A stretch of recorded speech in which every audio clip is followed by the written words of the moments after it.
নমস্কাৰ বন্ধু-বান্ধৱীসকল, আপোনালোকৰ অসমৰ স্বাস্থ্য বিভাগৰ ফালৰ পৰা ভাল খবৰ আহিল। 2 ফেব্ৰুৱাৰী তাৰিখে আপোনালোকৰ গ্ৰেড 3 এণ্ড গ্ৰেড 4 ইণ্টাৰভিউ অনুষ্ঠিত কৰা হ'ব। আৰু এইসমূহ পদৰ বাবে কোনো ধৰণৰ আপোনালোকে লিখিত পৰীক্ষা দিব নালাগে। আপোনালোকৰ মৌখিক পৰীক্ষাৰ যোগে আপোনালোকৰ চিলেকশ্যন কৰা হ'ব। বলক চাই লওঁ অফিচিয়েল নটিফিকেশ্যনখন। আপোনালোকে চাব পাৰে এইখনে হৈছে আপোনালোকৰ অফিচিয়েল এডভাৰ্টাইজমেণ্টখন। এই এডভাৰ্টাইজমেণ্টখন আপোনালোকৰ director of health service Tinsukia ডিষ্ট্ৰিক্টৰ ফালৰ পৰা আপোনালোকৰ মুকলি কৰা হৈছে। ইয়াত কি পদ আছে আপোনালোকে চাব পাৰে। প্ৰথম পদটো আছে এছিষ্টেণ্ট কেমিষ্টৰ। ইয়াত আপোনালোকৰ টোটেল এটা ভেকেঞ্চি মুকলি কৰা হৈছে।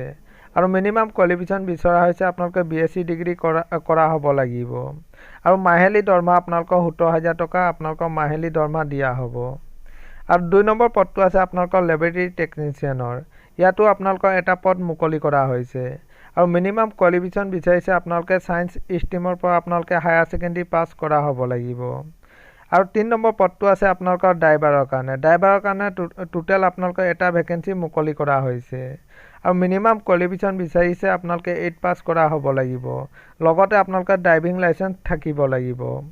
আৰু মাহিলী দৰমহা আপোনালোকৰ 10,000 টকা মাহিলী দৰমহা দিয়া হ'ব। আৰু এই পদসমূহৰ আপোনালোকে ইণ্টাৰভিউ অনুষ্ঠিত কৰা হ'ব। আপোনালোকে চাব পাৰে 2 ফেব্ৰুৱাৰী তাৰিখে আপোনালোকৰ ইণ্টাৰভিউ অনুষ্ঠিত কৰা হ'ব। কোনো ধৰণৰ আপোনালোকে লিখিত পৰীক্ষা দিব নালাগে। আপোনালোকৰ ৱৰ্ক ইণ্টাৰভিউৰ জৰিয়তে আপোনালোকৰ চিলেকশ্যন কৰা হ'ব। আৰু আপোনালোকৰ ভেনু দিয়া হৈছে আপোনালোকে office of the joint director health service তিনিচুকীয়াত আপোনালোকে এই ইণ্টাৰভিউটো অনুষ্ঠিত কৰা হ'ব। আৰু ৰিপৰ্টিং টাইম দিয়া হৈছে আপোনালোকে চাব পাৰে 9:30 পৰা আপোনালোকে 10:30 বজালৈকে আপোনালোকৰ ৰিপৰ্টিং টাইম দিয়া হৈছে। আৰু এইসমূহ পদৰ বাবে আপোনালোকে কোনো ধৰণৰ আবেদন কৰিব নালাগে। আপোনালোকে ডাইৰেক্ট গৈ আপোনালোকে ইণ্টাৰভিউ দিব পাৰিব। আৰু ইণ্টাৰভিউৰ সময়ত আপোনালোকে কি লগত লৈ যাব আপোনালোকে ইয়াত উল্লেখ কৰিছে আপোনালোকে চাব পাৰে।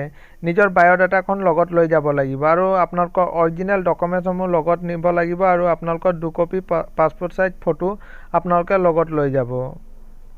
এইটোৱে আছিলে বন্ধু-বান্ধৱীসকল এটা সৰু সুৰা ইনফৰ্মেশ্যন। যদি ভিডিঅ'টো ভাল লাগিছে তেন্তে চেনেলটো ছাবস্ক্ৰাইব কৰি দিব। ধন্যবাদ।